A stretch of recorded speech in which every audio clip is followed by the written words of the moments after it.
भूतिया ढाबा। एक दिन बच्चों ने पिकनिक जाने की बात कही। ये सुनते ही अंकिता की रूह कांप गई, क्योंकि उसे एक पुराना किस्सा याद आ गया। ये बात तब की है जब अंकिता 10वीं क्लास में पढ़ रही थी। एक दिन टीचर ने पिकनिक का प्लान बनाया था। अपने सभी दोस्तों के साथ अंकिता ने भी जाने के लिए हाँ कह दी। पिकनिक पर जाना था पावागढ़। पूरा स्कूल पिकनिक जा रहा था, इसलिए करीब 30 बस सभी बच्चों को ले जाने के लिए तैयार थी। अंकिता अपने दोस्तों के साथ सबसे पीछे वाली बस में बैठ गई। सभी हंसते मस्ती करते हुए बस से जा रहे थे। तभी कुछ दूर जंगल के पास पहुंचकर उसी बस से तेज आवाज आई। ये वक्त रात के करीब 1:30 बजे का था। ड्राइवर गाड़ी से बाहर निकला तो उसे पता चला कि टायर फट गया है। ड्राइवर ने सबसे कहा कि बस का टायर बदलने में करीब 2 घंटे लगेंगे। आप सब नीचे उतर जाइए, मैं इसे बदल देता हूँ। आप लोग पास के ढाबे में जा सकते हैं, वहाँ गर्म गर्म चाय पी लीजिए और मैं इस टायर को फटाफट बदलने की कोशिश करता हूँ।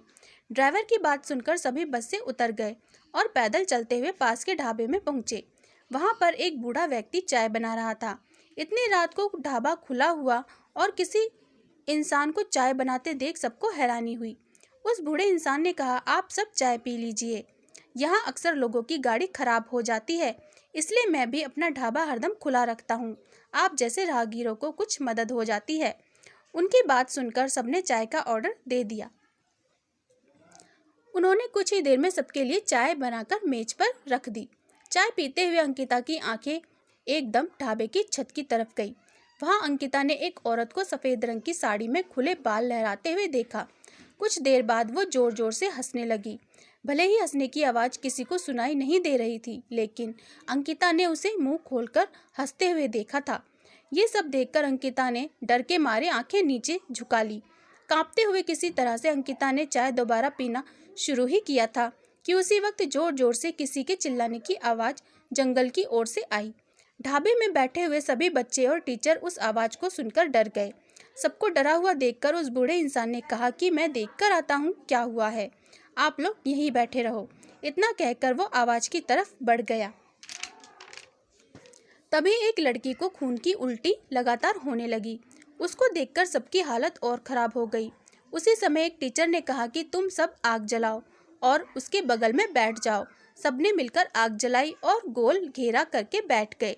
टीचर ने सख्त लहजे में सबसे कह दिया कि अकेले कोई कहीं नहीं जाएगा।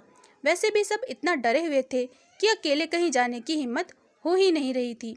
आग के पास बैठे बैठे 3 बज गए। तब कहीं जाकर वो बूढ़ा इंसान जंगल से लौट कर आया। उसने सबकी तरफ देखा और कहा कि उस चीख को सब भूल जाना, नहीं तो जीना मुश्किल हो जाएगा। इतना कहकर वो ढाबे के अंदर चला गया। तभी ड्राइवर भी टायर बदलकर बस लेकर ढाबे के पास पहुंचा। सभी लोग भगवान का नाम लेते हुए उस बस में बैठ गए। टीचर ने बस में बैठते ही सबको कहा कि कोई एक दूसरे से बात नहीं करेगा, सीधे सब सो जाओ। टीचर की बात मानकर सब चुपचाप बस में ही सो गए। उसके बाद पिकनिक स्पॉट पर पहुंचे और करीब 1 हफ्ते बाद घूमकर आ गए। पिकनिक में किसी ने दूसरे बस के बच्चों से उस रात के बारे में कुछ नहीं कहा, क्योंकि टीचर ने मना किया। लेकिन पिकनिक से लौटकर सबने अपने दोस्तों और दूसरी क्लास वालों को इस भूतिया घटना के बारे में बताया। आज पिकनिक का नाम सुनते ही यही भूतिया ढाबे की कहानी अंकिता के मन में आ गई और बच्चों को पिकनिक भेजने से उसे डर लगने लगा। सीख: बीती घटनाओं को भूल जाना ही अच्छा है, नहीं तो जीवन भर वो घटना डराती रहती है।